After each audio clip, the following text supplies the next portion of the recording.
اپنے ہاتھوں کی لکیریں نہ بدل پایا میں، بہت خوش نصیبوں سے ہاتھ ملایا میں نے۔ میں ہوں ایم ایچ نادر، آپ دیکھ رہے ہیں میرا YouTube and Facebook channel Astro Next. جیسا کہ آپ جانتے ہیں کہ ہم لوگوں نے مختلف سلسلے شروع کیے ہوئے، آج ابھار شمس، ہم پامسٹری کا سلسلہ بھی ایک شروع کیا ہوا ہے۔ آج جس ابھار کی باری ہے، پہلے ہم ہتھیلی انگلیاں ڈسکس کر چکے ہیں، پھر ابھار کی باری ہے، پہلے ابھار مشتری تھا، اب ابھار زحل کے بعد اب آج جس ابھار کی باری ہے وہ ہے ابھار شمس۔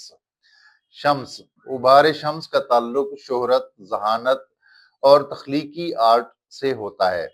اگر یہ ابھار ہتھیلی میں مناسب نظر آئے تو ایسا انسان صاحب قسمت ہوتا ہے اور بے حد ذہین بھی ہوتا ہے۔ ایسا انسان ایک عظیم فنکار بھی بن سکتا ہے۔ اس کے مزاج میں شائستگی کا جوہر چھپا ہوتا ہے۔ اس کی سب سے بڑی طاقت اس کی خود اعتمادی ہوتی ہے۔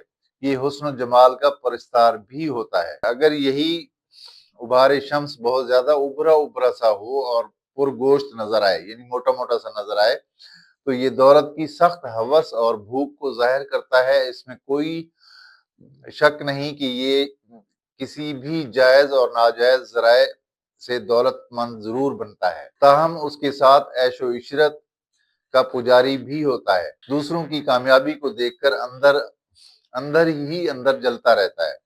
لوگ اس کے حاسدانہ رویے کو جلد محسوس بھی کر لیتے ہیں۔ اگر یہ ابھار یعنی شمس کا ابھار، اگر یہ ابھار شمس موجود ہی نہ ہو اور ابھار کی جگہ ہلکا سا گڑھا بنا ہوا ہو، یعنی دبا ہوا ہو اور وہاں کوئی کڈا سا محسوس ہو ہلکا سا، یہ انسان ایسا انسان کون ذہن ہوتا ہے، معاشرے میں اس کی ترقی ناممکن سی بات ہے۔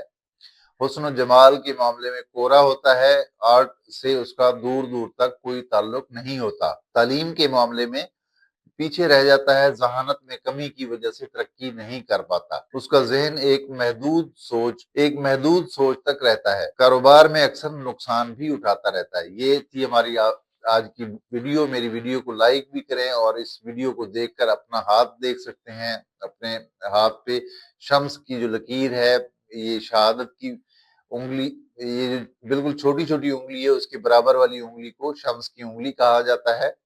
تو اس کے نیچے جو ابھار ہے اسی کو ڈسکس کر رہے تھے، آپ اپنے ہاتھ کو دیکھ سکتے ہیں۔